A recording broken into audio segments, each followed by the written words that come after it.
Estados Unidos, fisiologia do exercício, e a Rússia, treinamento esportivo. Então são as duas potências mundiais. Por que os atletas brasileiros se dão bem? Onde é que eles treinam? Fora. E aí, pessoal, acima do ótimo, está começando pelo Jornal Município Blumenau, a maior audiência do Vale, 3 milhões de acessos mês. Isso é que é um canhão de audiência. Está começando mais uma edição do Município Esportes para Segalas Alimentos. Confiança que se entrega. Vem que a resenha é acima do ótimo.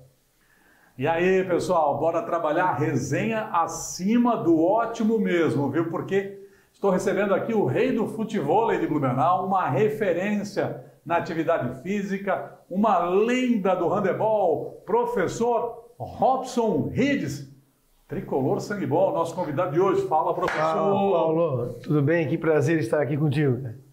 Fala, morto. Como é que o professor fala? Fala, morto. Fala, morto. Olha, a gente vai falar sobre a história de Robson Rides, uma lenda do handebol.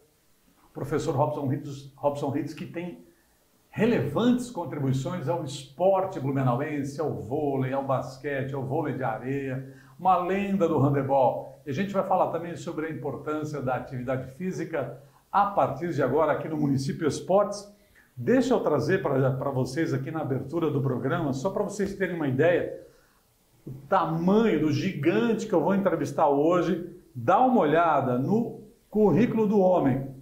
É uma ficha extensa. Dá uma olhada aqui para vocês terem uma ideia. Olha só, pessoal. Professor Robson Rides se formou em Educação Física na Universidade Regional de Blumenau, na FURB. O homem tem 11 pós-graduações. É mestre em Educação Física relacionada à saúde. Tem extensão universitária na Escola de Cultura Física da Rússia. Não é fraco o homem. E tem também extensão universitária na Escola de Formação de Cadetes do Exército da URCA, em Educação Física, professor universitário, professor de pós-graduação, ex-atleta profissional de handebol e seleção brasileira. Que tempos mágicos aquele em Robson. Foi um tempo que o handebol me proporcionou tudo que eu tenho até hoje a nível de educação física. Foi o handebol que me proporcionou, que eu abriu o meu caminho, né, para as universidades, para estudo. Então eu devo muito hoje à modalidade de handebol. Vamos falar um pouco sobre essa história. Robson Rides também que foi ex-preparador físico da equipe de voleibol adulto por 20 anos na fase dourada da Barão. E ali também muito conhecimento adquirido, uma vivência espetacular com o professor Arthur Novaes. Foi um momento ímpar da minha vida profissional, porque eu aprendi muito, principalmente com o Arthur, né? Sabia quase nada. E além de ser um excelente, uma referência do voleibol a nível nacional, foi meu professor na FURB e me abriu os caminhos para eu trabalhar na Escola Barão do Rio Branco, onde a gente iniciou aquele projeto com o voleibol e a gente perdurou aí por 20 anos trabalhando com a preparação física de todas as categorias. E o professor Arthur era diferente mesmo, mano? Ele era um abnegado do voleibol, ele era diferenciado, é um cara que amava o esporte e isso fez com que eu me espelhasse muito nele para que eu também pudesse seguir esse caminho da educação física e conseguir levar para os meus alunos da faculdade uma educação física de qualidade, né? E se fosse para tu dizer aqui, apontar uma virtude, qual que era a principal qualidade do professor Arthur Novaes? A gente precisa enaltecer os grandes nomes do esporte, sabe? Por isso eu faço questão de perguntar. O Arthur era um cara humano. Né? Solidário, um cara que abria as portas para todo mundo, para que pudesse aprender. Então, E mudou a tua vida quando abriu as portas para ti na Barão também? Foi decisivo, importante ali? Mudou muito minha vida porque a partir do momento que eu comecei a entrar na Barão, que eu comecei a trabalhar com a preparação física, muitas portas se abriram, né? Um mundo de oportunidades. Um mundo de oportunidades, tanto a nível de cidade como a nível nacional. Então eu devo muito ao falecido Arthur, a Escola Barão do Rio Branco, que me proporcionou também muitas situações aí a nível da educação física. Grande Escola Barão do Rio Branco. Alô, professor Marcos, aquele abraço, hein? Deixa eu continuar aqui, deixa eu terminar aqui a extensa ficha do homem de qualificação. Então, 20 anos como professor, ex-preparador físico da equipe de voleibol adulto, ex-preparador físico do vôlei feminino, ex-preparador também físico do Metropolitano, ex-preparador físico da equipe feminina de vôlei de areia de Blumenau, ex-preparador físico da Seleção Brasileira de Basquetebol. Deixa eu só voltar aqui no metrô. Você foi preparador físico num momento especial do metrô. Bom, Paulo, foi numa época muito legal que o Metropolitano, a gente criou uma equipe, né? Uma equipe organizada, centrada e com um único objetivo: fazer com que o metrô fosse campeão da Série B para galgar algo mais na Série A do Catarinense. Foi aquele time que foi campeão em São do Marcílio? Foi o time que foi campeão em São do Marcílio. Tinha uma equipe muito grande de profissionais gabaritados, né, que tinha um único objetivo, né? Fazer com que a equipe fosse campeã, e nessa oportunidade a gente mudou toda a estrutura de trabalho de preparação física do futebol no Metropolitano. Toda, mudamos tudo. Muito bem. A gente vai falar sobre isso também, sobre essa passagem pelo futebol, Robson. O Robson, que também foi preparador físico da Seleção Brasileira de Basquetebol, atualmente é preparador físico do Diogo, que é atleta da Seleção Brasileira de Karatê. O Diego, ele é atleta da Seleção Brasileira de Karatê, onde ele treina comigo, né? Lá na Hannes, eu dou toda a parte. Tem talento? Ele é um talento. É um talento. Esse é um menino que as empresas que pudessem ajudar ele, porque a gente sabe que no Brasil, né? Ele acabou de sair da Olimpíada. A gente sabe que os atletas são muito carentes, né? E às vezes o Brasil não vai bem, não é culpa do atleta, né? É culpa de toda uma estrutura governamental. Na verdade, são as políticas públicas do esporte. Então, e o atleta, coitado, ele tem que se virar com o que tem. Então a gente procura dar todo o auxílio para ele, para que ele possa usufruir. Na maioria dos casos, o atleta tem que se virar com o que tem, e os pais têm que se virar nos 30 para bancar viagens. E aí eu sempre falo aqui também, né, se não fossem as pasteladas, as macarronadas, as feijoadas, a história do nosso esporte seria bem mais difícil, né, do que já é. Na realidade, tem modalidades que tem mais patrocínio do que o patrocínio, né? Então, se não fosse os pais se movimentarem, se organizarem as pasteladas, feijoada, macarronada, o filho, a criança não consegue participar de uma competição. E na categoria de base que é o mais importante, porque tem que ter uma equipe adulta forte para espelhar a criança chegar na equipe adulta. Isso é um trabalho, por isso que o trabalho de base é importante. Então, mas só que tem que ter políticas públicas esportivas para que isso aconteça. E a gente sabe que é carente. Não Blumenau, a nível nacional, é muito carente. Então, aí chega na Olimpíada, o pessoal reclama: o Brasil está mal. Coitado dos atletas, não é o atleta que está mal. É a estrutura que faz por trás dele ele participar de uma competição com uma estrutura mínima, que ele possa representar o Brasil. A gente vê aí vários exemplos de talento, né? Gente que é um assombro de potência esportiva, mas que não tem quase nada de apoio, não tem patrocínio, e os pais têm que bancar tudo, né? Pega um exemplo agora, né? O futebol que é o mais popular, futebol feminino do Brasil. Imagina se fosse o contrário, o masculino tivesse ficado vice-campeão. O que seria de glamour em cima deles? Aí o futebol feminino foi e elas têm que matar um leão por dia para poder sobreviver e num campeonato. Então, quer dizer, é complicado. Pois é, e é impressionante, né? A gente sempre fala disso, a cada 4 anos a gente vê o Brasil, né? E o esforço dos atletas, o desempenho que muitas vezes a parte da sociedade reconhece todo o esforço e reconhece também, tem consciência das dificuldades, da falta de condições, de apoio financeiro, da falta de patrocinadores. E a cada 4 anos a gente lembra isso, a gente debate isso e a gente cobra. É preciso ampliar os investimentos públicos, é preciso ampliar a política esportiva, né? Mas o que a gente vê, infelizmente, apertou as contas públicas. Quando apertam, quando precisam cortar, o primeiro corte no esporte. É o esporte. Esporte que transforma vidas e que é uma ferramenta importante para a sociedade de transformação. Na realidade, o esporte já é comprovado, tem vários artigos, tem vários estudos que o esporte ele muda as pessoas, né?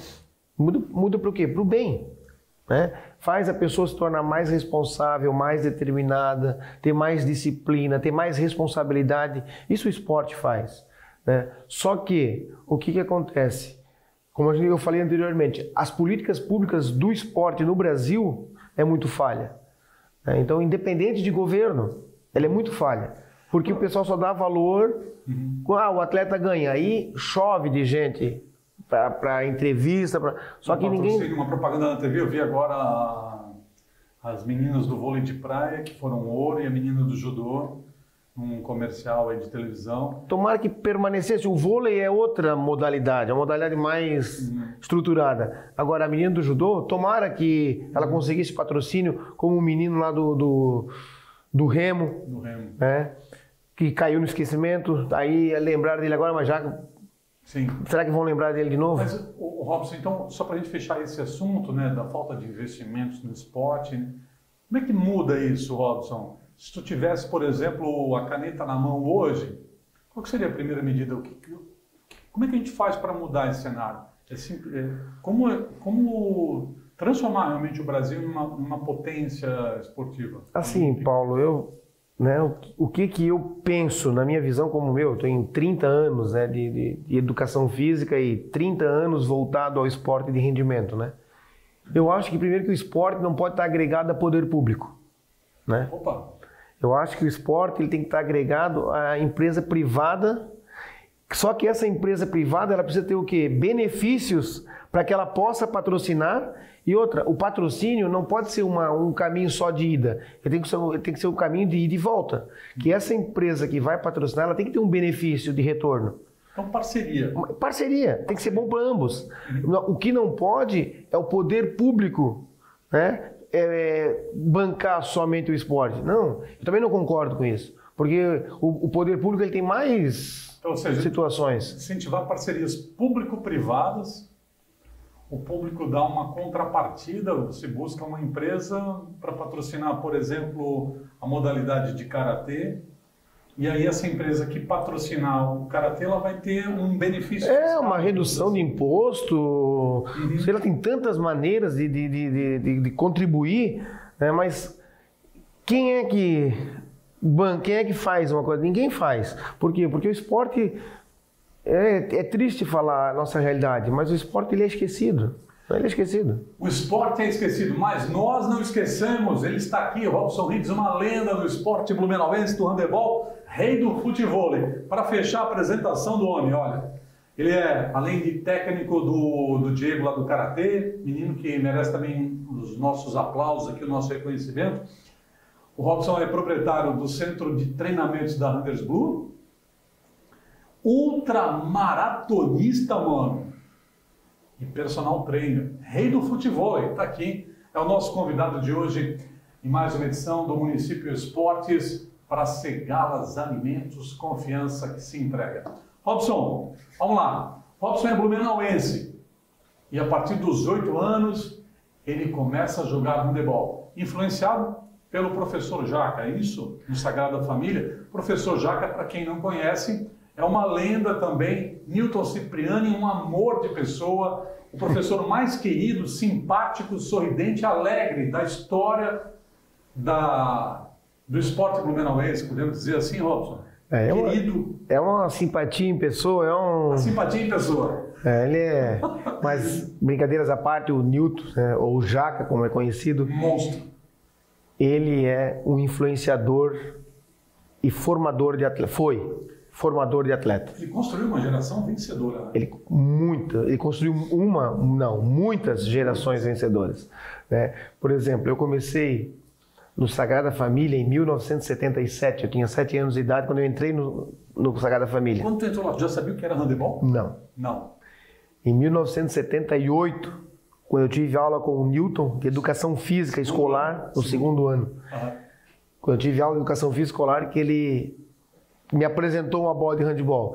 E na época eu gostei porque era um esporte totalmente diferente, fazer gol com a mão, aquilo me chamou a atenção. E aí ela teve jogos da primavera, que naquela época, em 78, eu com 8 anos de idade, eu podia participar, era pré-mirim, a categoria. Saudade, hein? E aí os jogos eram aqui no Galegão, tinha a Proeb, antiga Proeb, hoje é Vila Germânica. Na época Famosc. Famosc. E aí eu comecei ali os Jogos da Primavera, pelo Sagrada Família. Sensacional. E aí o professor Silvio, acho que na época o Silvinho, né, que era o técnico da equipe principal, adulta. Aí tinha o Marcos Aurélio Barra, que foi técnico das categorias de base. Te viram? Aí eles me viram e me convidaram. Aí eu fui, na época a gente recebia um bilhetinho, ó, venha participar dos treinamentos de handebol, assim, um horário e tal. Mas já representando a cidade. Representando a cidade. Aí eu fui. Minha mãe e meu pai me levaram no Galegão. Chegou em casa e contou, olha, pai. Eu fui com o bilhetinho, colei na agenda. Só, pai, eu fui convidado para jogar handebol. Meu pai nem sabia o que era handebol. O que ele achou na época? Porque meu pai foi jogador profissional de futebol, né, na época. Jogou no Amazonas, jogou no Palmeiras, e, na época o Palmeirinha. Jogou no Carlos Renault, jogou no Avaí. E aí meu pai sempre queria que eu fosse jogador de futebol. Né? Não de handebol. E ele? Como é que foi a reação dele? Mas enfim, aí ele ficou meio assim, aí implorei para ele me levar para o handebol e fui. E aí, desde aquela época que eu pisei no Galegão, eu fiquei 30 anos como atleta profissional de handebol. Né? E aí eu tinha um sonho, né? Sempre de chegar na equipe adulta. Meu sonho era chegar na equipe adulta. Defender Blumenau. E defender... Blumenau nos jogos abertos, porque a gente defendia Blumenau nas categorias de base, mas o meu sonho, eu via aqueles jogos, então o meu sonho era a equipe adulta. Aí teve até uma Copa Brasil, que foi ali no ginásio do Bom Jesus, que era antigo que era o Santo Antônio, e aquilo me encheu os olhos. Pô, Campeonato Brasileiro, Copa Brasil de handebol, Pinheiros, Metodista, não era Metodista, era Pinheiros, time de João Pessoa... Santa Maria, os grandes times. Aí, pô, aquilo me encantou, me encheu os olhos. Cara, eu preciso chegar nisso aí. Ele falou, é isso que eu quero. E aí eu comecei, eu treinava, Paulo, eu sempre fui um cara que gostei muito de treino.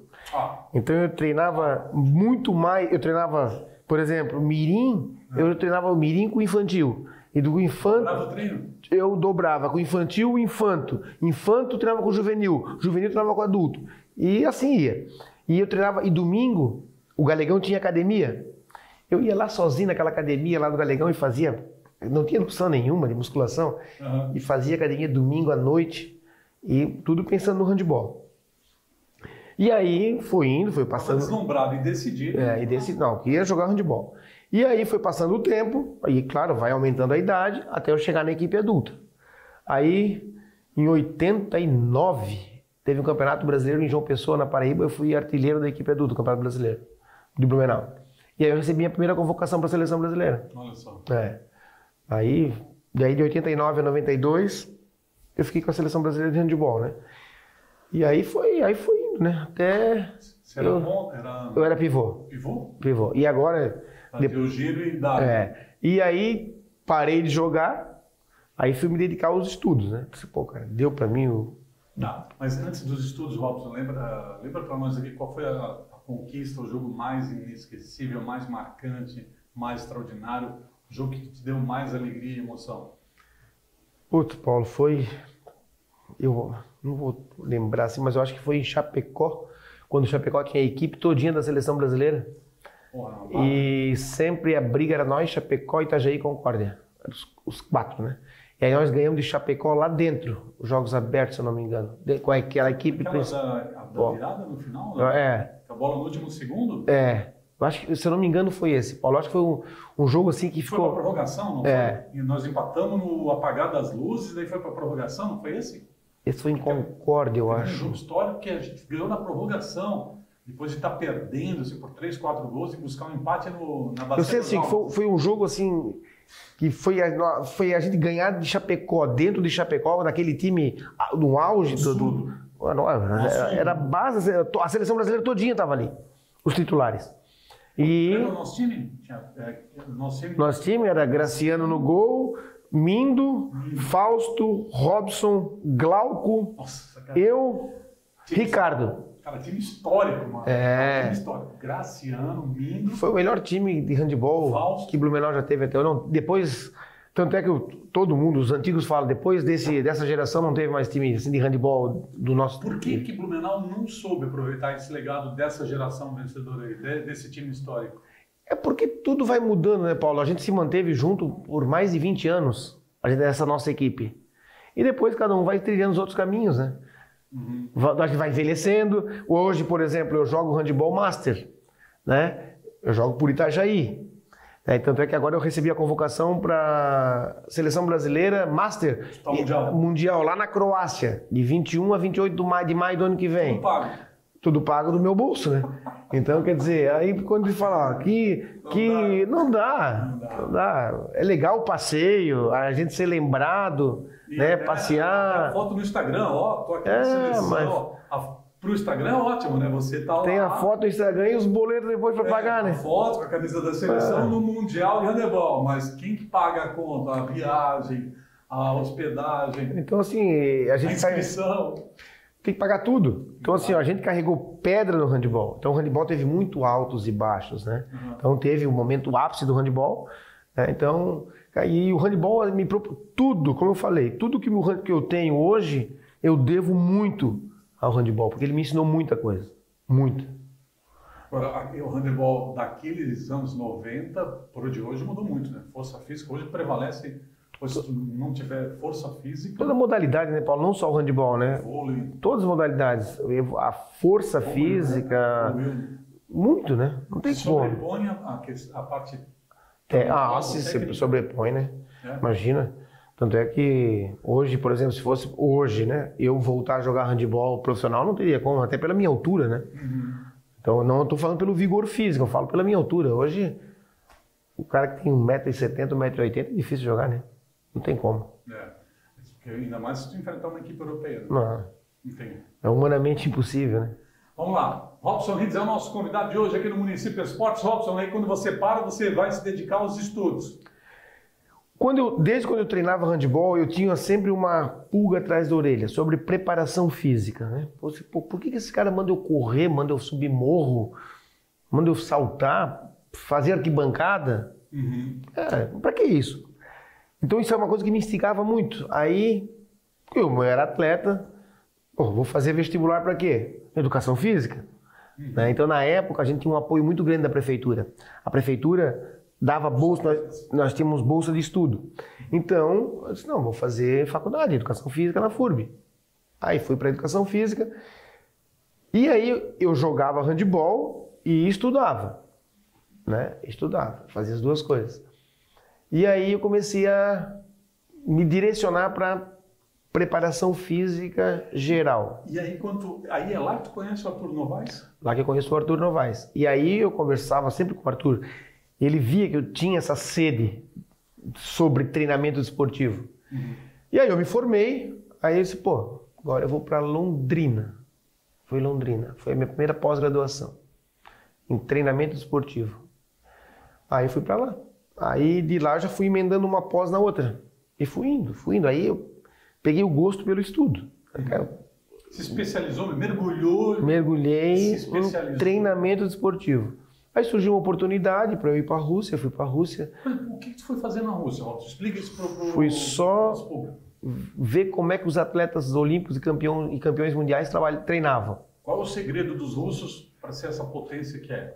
Que hoje eles não puderam, agora eles não puderam participar por conta da guerra na Ucrânia, né? A Rússia está fora da Copa do Mundo, está fora das Olimpíadas.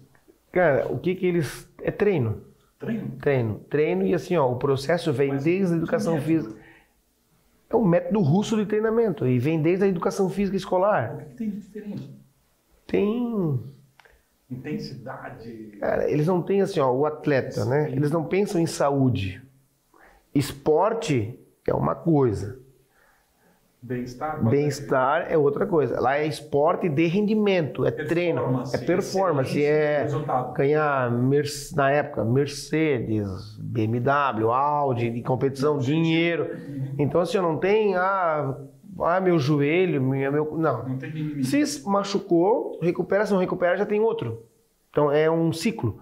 Né? Então, eles pensam, e o treinamento é de alta intensidade a nível de objetivo. É treino para ser campeão mundial, é ciclo olímpico que eles falam. Então eles vão preparando desde a criança, tem vários testes, eles fazem muito teste para ver, porque assim, hoje tem o atleta e o praticante de uma modalidade esportiva.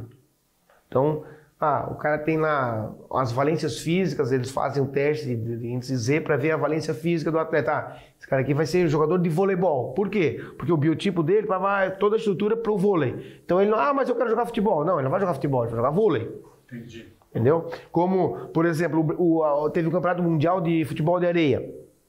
A Rússia participou. Uma vez ficou em último lugar.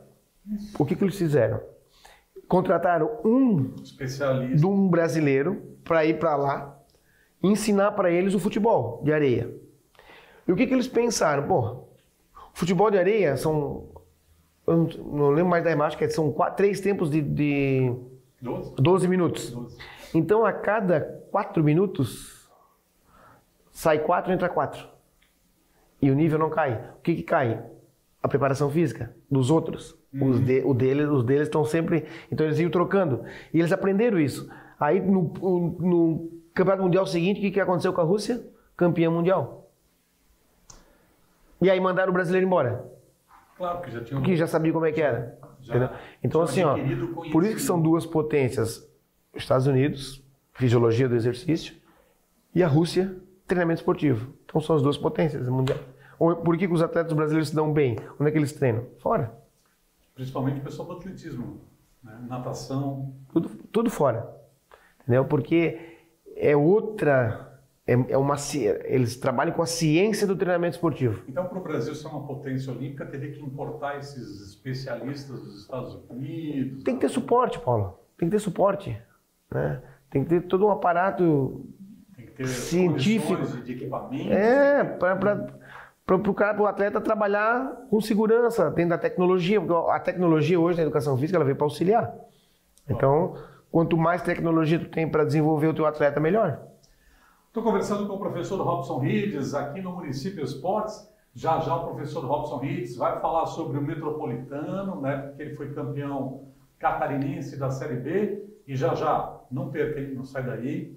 O professor Robson Rides vai falar quem era o atleta mais estressado, da famosa patota Os Estressados.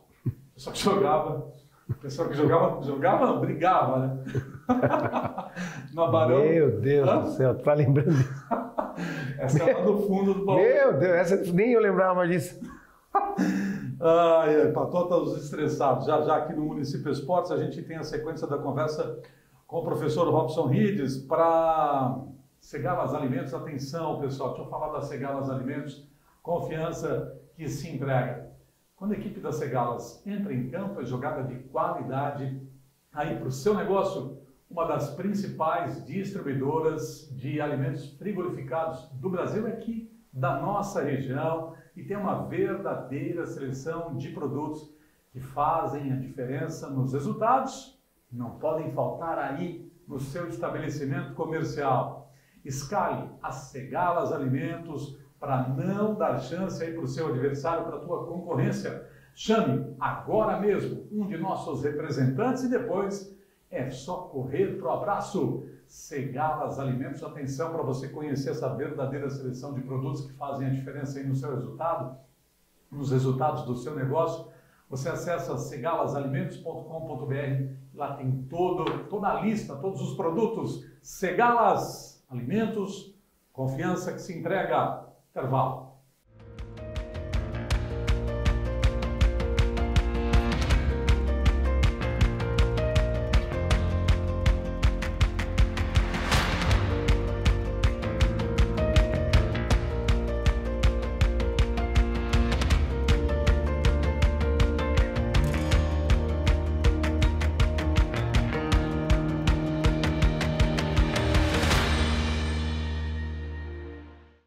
Muito bem, pessoal, voltamos. Segundo tempo do Município Esportes para Segalas Alimentos, confiança que se entrega.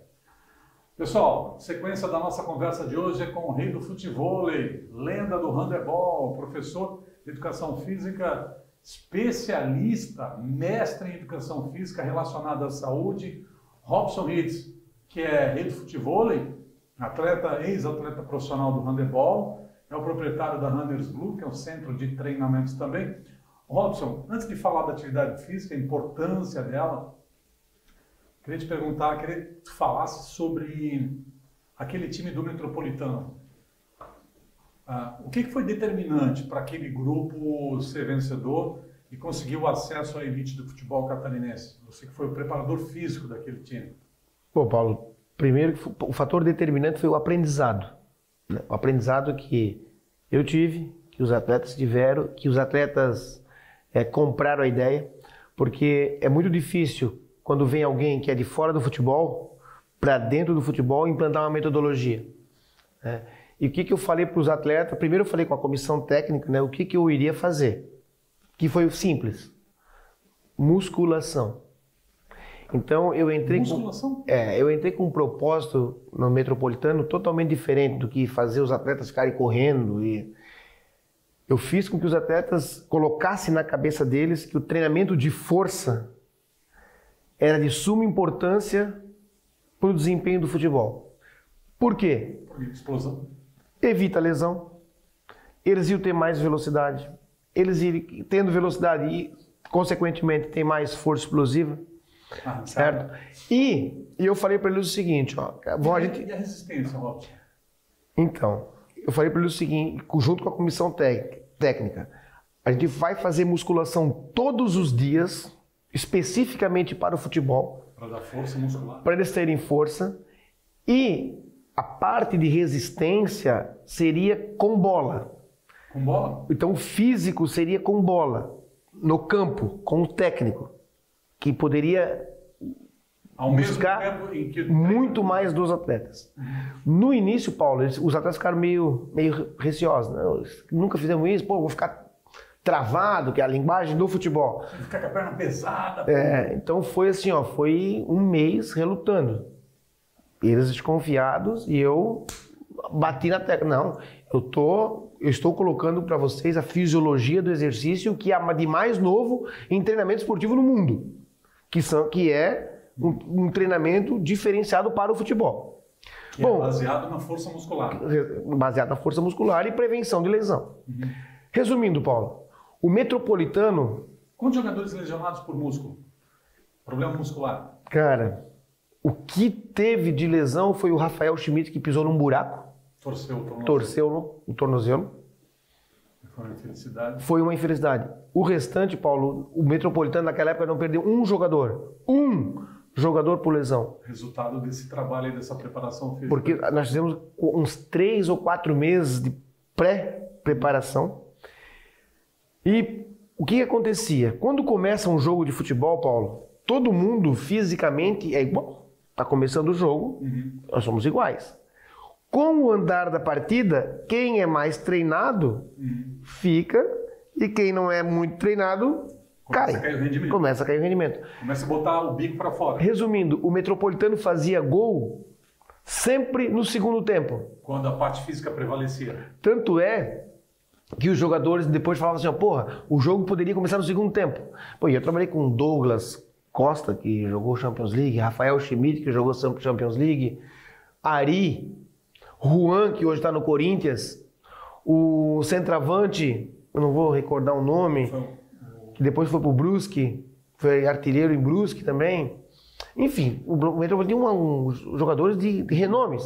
E imagina, um jogador que rodou o Brasil inteiro, pegar uma metodologia dessa, eu que não sou do futebol. Questionaram. E eles...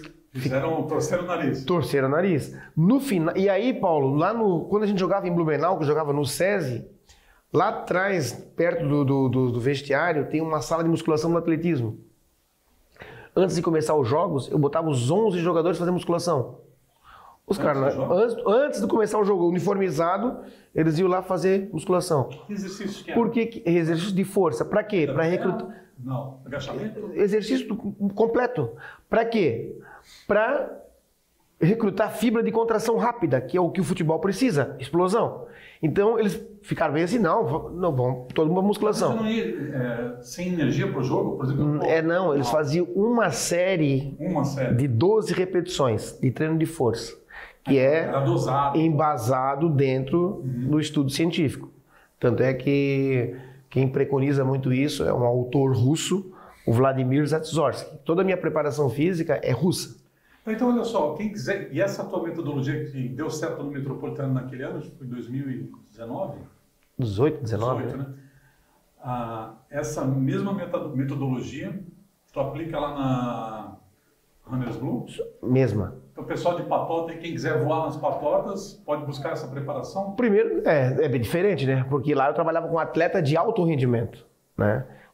Lá na Runners Blue eu trabalho com adeptos à atividade física, mas eu sempre procuro falar para os alunos que o treinamento de força não só é importante para estética corporal, como para a saúde. Mas enfim, aí o que eu fazia com o Metropolitano? Eles faziam uma série de 12 e iam para o campo. Então eles não iam para o campo ficar correndo, eles já iam direto para a bola, para o específico, para aumentar a frequência cardíaca em nível de jogo. E resumindo, deu super certo. Ele estava voando. Ele estava voando. Deu super certo. Não, a gente não teve problema de lesão, só tirando o caso do Rafael, que torceu o joelho, torceu o tornozelo. E o Metropolitano ficou campeão da Série B. E ganhamos do Marcílio lá dentro.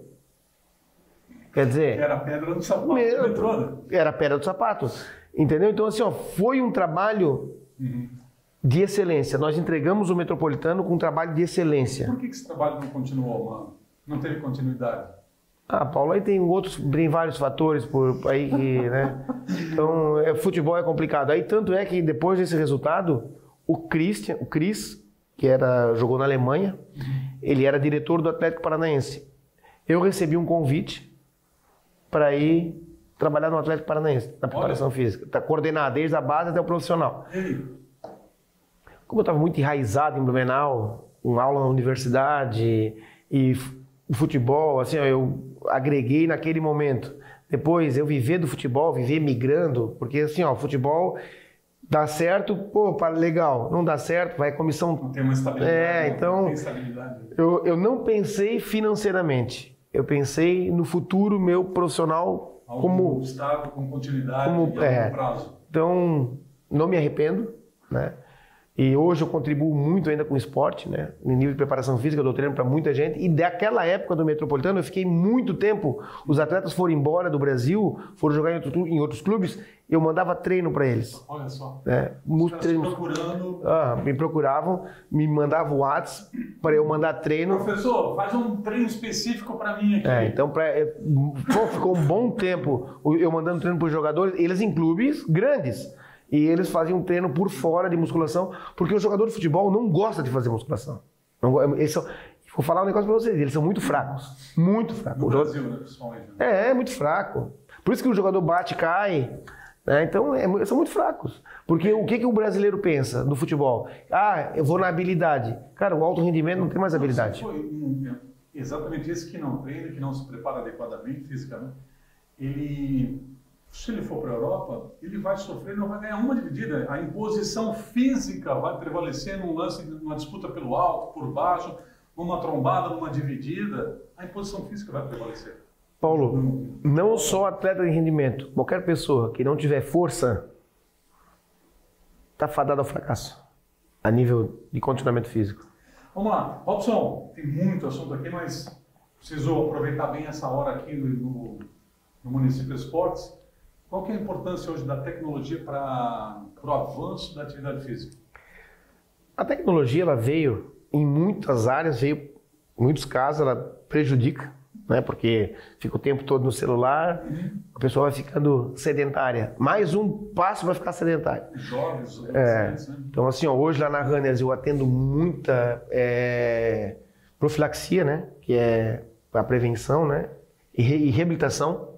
Postural, principalmente, pessoal com muito problema de coluna, quadril, né? E a tecnologia, na educação física, ela veio para auxiliar, tanto no esporte de alto rendimento, como no dia a dia lá, que a gente trabalha lá com as pessoas. Dá um exemplo de tecnologia a serviço da tua atividade física lá na Runners. Um monitor de frequência cardíaca. Não é que ele é 100% fidedigno, mas ele te dá um parâmetro, né, para quem tem, para tu avaliar a tua frequência cardíaca, o teu VO2, não gasto calórico. Aquele gasto calórico que o pessoal usa de relógio, me desculpe, mas não funciona para nada. Confiar. Não. Atenção, hein, pessoal? Não é confiável. Aquilo ali é uma estimativa, mas o pessoal que gosta de contar calorias não é desse meio que se conta calorias. Agora, a frequência cardíaca também tem diferença de batimentos, dependendo o relógio, para mais ou para menos. Então, mas ele te dá um parâmetro, né, para te avaliar como é que, para quem tem o relógio, né, que também não é muito barato. Como é que é o teu desempenho físico? Aí tu coloca lá, faz um cálculo, para quem gosta de treinar dentro da tecnologia, Z1, Z2, que são as zonas de treino, Z1, Z2, Z3.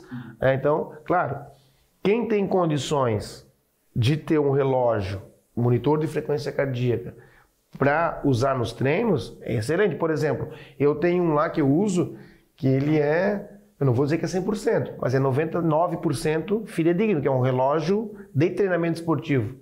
Né? Que ele me dá o que? A intensidade do treino, ali em cima da frequência cardíaca.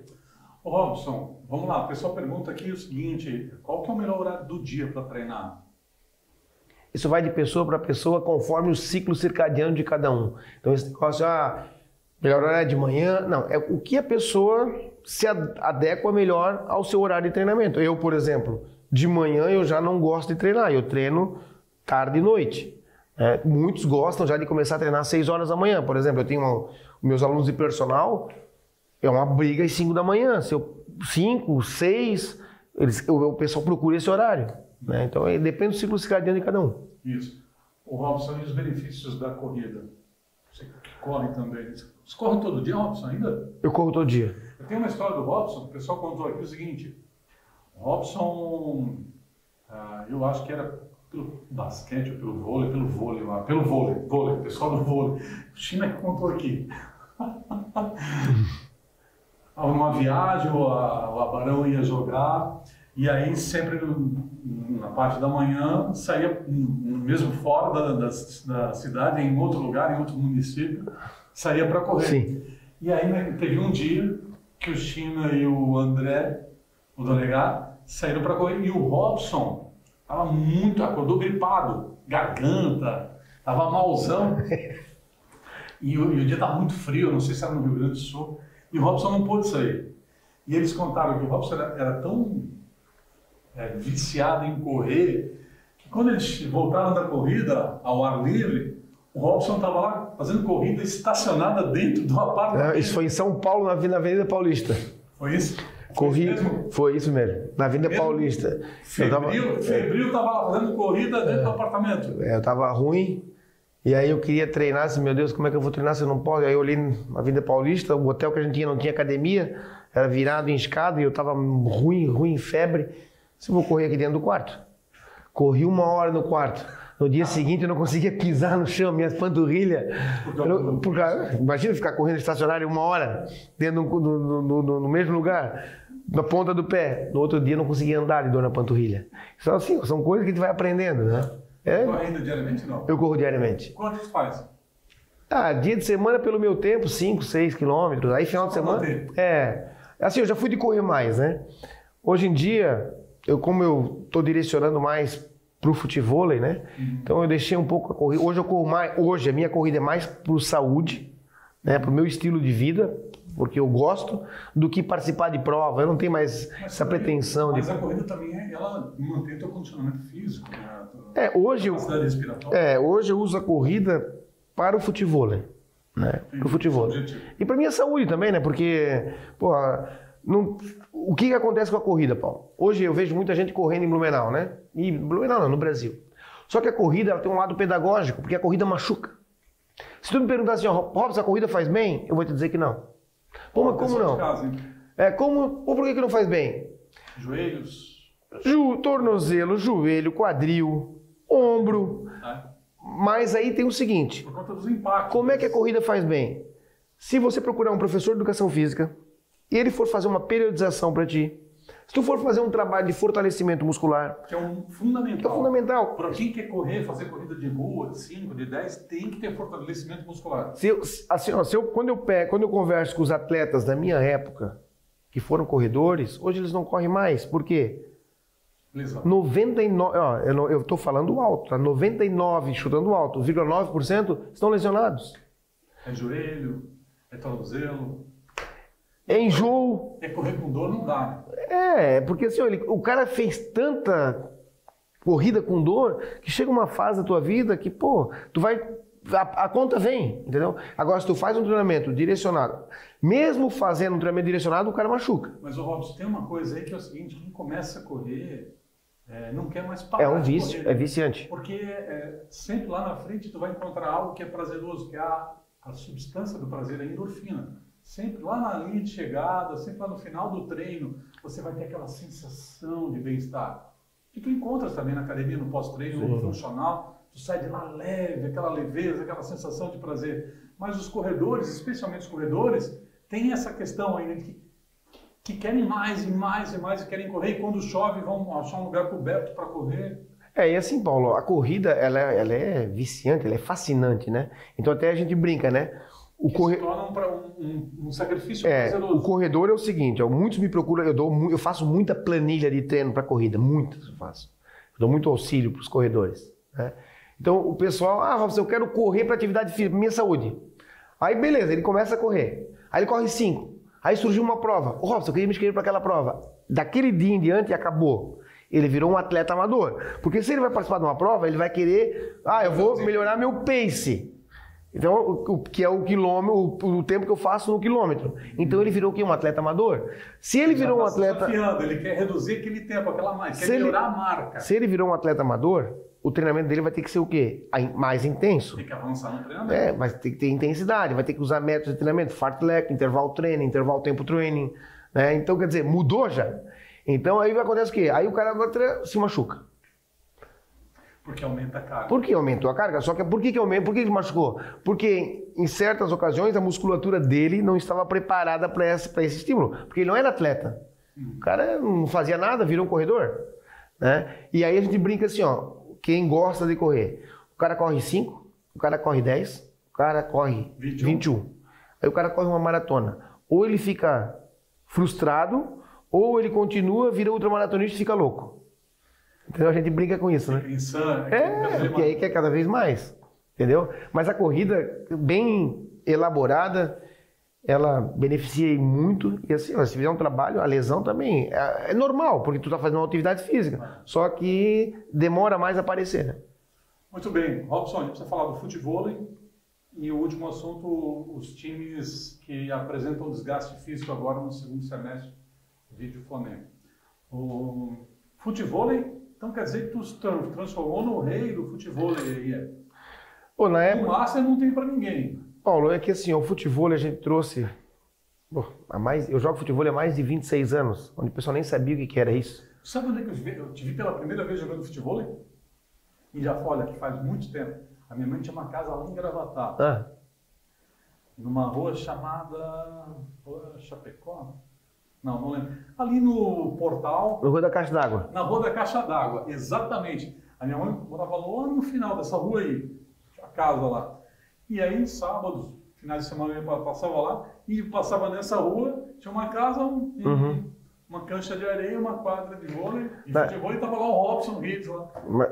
Isso faz tempo, irmão. Pô, eu já jogo futevôlei há 26 anos. Na época, Paulo, hoje a bola é Mikasa. Hoje tem futevôlei. E a gente jogava com a bola Topper Júnior, que o Júnior era o lateral lá do Flamengo, que jogava futevôlei na época. Então, assim, a gente trouxe, na época, para Blumenau, principalmente, né? Lá, o Bela Vista, lá em Gaspar. Né? Então, o pessoal não tinha muito conhecimento do futevôlei. Então, a gente também jogava assim de bobeira, né? Não era uma coisa... Aí, é prazeroso. Eu sou suspeito a falar, né? Porque quem... Você joga todo dia ainda? Eu jogo todo dia, a gente treina todo dia. De terça a segunda eu treino. De terça a sábado e domingo folga, né? Além desse prazer aí do jogo, quais são os outros benefícios do futevôlei? Resistência? Fisicamente, força, resistência, agilidade, mobilidade, velocidade, né? E tem a parte social também, né? A integração, a melhor resenha do mundo é do futevôlei. A melhor resenha do mundo é do... Hoje, por exemplo, muita corneta, né? O futevôlei cresceu muito a nível de Santa Catarina, a nível de Brasil. Hoje qualquer cidade do estado tem futevôlei, né? O pessoal de Brusque gosta de ti, é isso? Tem uma rivalidade aí? É que nós temos um campeonato mais organizado do Brasil, que é o Supermaster. São 12 etapas no ano, uma por mês, e tem cidade em fila de espera. Olha. Então nós montamos uma estrutura, Paulo, organizadíssima, que hoje nós somos modelo para os outros estados. Então e tem um regulamento muito específico. Segue na liderança desse ranking do Master? Esse ano eu dei eu fui bicampeão no Master, né? Mas esse ano eu priorizei pouco menos porque os outros compromissos que eu tinha, então eu dei uma... por exemplo, vai ter agora a próxima etapa em Xanxerê, esse final de semana. Eu já não vou. Vou ficar, porque vai ter um campeonato aqui em Blumenau, então eu dei preferência para cá. Mas assim, ó, esse Supermaster que a gente criou não é título de campeão, é integração, encontro de amigos e amantes do futebol. O ranking que a gente faz é uma coisa simbólica. O negócio é a integração. É o chopp, sempre vai ter, né? A rivalidade Blumenau-Brusque, sempre vai ter. Show de bola. Rei do futebol, Robson Ritz para fechar, Robson. A gente vê que o Flamengo agora outro dia foi atropelado pelo Botafogo, né, no Maracanã, e no segundo tempo o Botafogo passou o carro, hein? E a gente viu o quanto o Botafogo estava sobrando fisicamente e assustador o desempenho físico do Flamengo, que no momento mais crucial da temporada, no momento da reta final do Brasileiro e dos jogos decisivos, eliminatórios, Libertadores e Copa do Brasil, a parte física do Flamengo tem frangalhos. Ali há um equívoco no planejamento físico desse time ou é o excesso de jogos realmente, como diz o Tite? Olha, Paulo, eu vou te falar mais com a parte técnica, né, do treinamento esportivo. Eu vejo algumas entrevistas, eu não sou flamenguista, né, sou anti-flamenguista. Importante é ter saúde. Mas eu acompanho muito as entrevistas dos técnicos para saber dos preparadores físicos. E o Tite está coberto de razão. É muito jogo. É muita competição. E assim, ó, quando o atleta se machuca, não é só a parte o estresse muscular. É o estresse emocional, psicológico. Mas tem dados aí de uma matéria que eu vi agora no GE, por exemplo, que Botafogo e Fortaleza estão à frente do Flamengo na tabela do Brasileiro. Botafogo, Fortaleza e tem mais um time. Fizeram mais jogos do que o Flamengo até agora na temporada. Mas aí tu tem que ver o seguinte, Paulo, questão... Mais de 50 mas aí tem que ver assim, ó, questão da idade, né? Eu não conheço assim, a preparação física, né, do Flamengo, não sei qual a metodologia que eles utilizam, mas assim, ó, o desgaste é muito grande. E outra, pelo meu ver, a grama sintética é um veneno, cara. É muito impacto. Não, tem um sistema de amortecimento. Não é igual a grama. Tu és contra a grama sintética? Eu sou contra a grama sintética. Deveria ser proibido. Na minha opinião, deveria ser proibido. Assim, ó, estou falando isso da parte física, né? Então, integridade. O Renato Gaúcho e o Tite reclamam de excesso de jogos, eles estão com razão. Não é de agora que o pessoal reclama, né? É porque é muito jogo. É Copa do Brasil. É Libertadores. É estadual. É sul-americana, é brasileiro, é muito campeonato. E aí, assim, ó, às vezes o técnico quer poupar, mas aí tem o patrocinador, tem o empresário. Tem as lesões. Então, os caras, é difícil tu administrar isso. Então, assim, ó, tem que priorizar. Só que se tu prioriza, o que acontece? No Brasil, o que acontece? Priorizou o campeonato. Ó, perdeu. O técnico é ruim, o técnico sai. Difícil. É difícil, cara. Então, assim, ó, não é o que o Flamengo tá... É que é muito jogo. É muito jogo. O atleta é um ser humano. Imagina tu correndo todo dia. E alta intensidade. Muito bem. Robson, quem era o mais estressado da Patota dos Estressados? O mais estressado era a bola. Sofria, né? Ela sofria. Era mais estressada. Tempos bons, Dona Barão com... Pô, turma boa aquela, hein? Vamos falar sério, né? Meu Deus, foi... Olha, Paulo, foi um tempo que... Meu Deus. Você não joga mais, mano? Não. Nem brinca, nada. Faz mais de 10 anos que eu não jogo mais futebol. Tirei isso da minha... Porque muita lesão também. Eu vivia machucado, né? Eu também. Tá bom, quem viu, viu, né? Viu. Quem não viu, agora... Nem do YouTube tem, né? A nossa época nem do YouTube tem mais. Tá bom. Robson, quem quiser, então, entrar em forma física... Quem quiser melhorar o seu estilo de vida, melhorar a sua qualidade de vida, né? Que é... Hoje, eu dou uma dica para vocês. Hoje, Paulo, a musculação, ela é um elixir, ela é um remédio. Não, acabou aquele negócio de musculação de culto ao corpo. A musculação hoje, ela salva vidas. Vide pandemia, hein? Quem frequentava a academia, que estava bem condicionado fisicamente, fazia musculação, passou, digamos, ileso pela pandemia do coronavírus. Eu sempre falo assim para meus alunos, ó, por exemplo, a musculação, hoje, o treino de força bem periodizado, é como eu quero envelhecer. Ou eu quero envelhecer independente, ou eu quero ver envelhecer dependente. Então, sem mobilidade, então assim, ó, para não ficar envelhecer com qualidade de vida. Com saúde, para brincar com os netos, brincar com os bisnetos, brincar com os filhos. Se eu não tenho um treino de força, eu vou ficando hipotônico. E vai ficando hipotônico, vai ficando, na linguagem popular, cada vez mais travado. Hipotônico é... Sem massa muscular, né? Sem tônus muscular. Vai atrofiando. Vai atrofiando.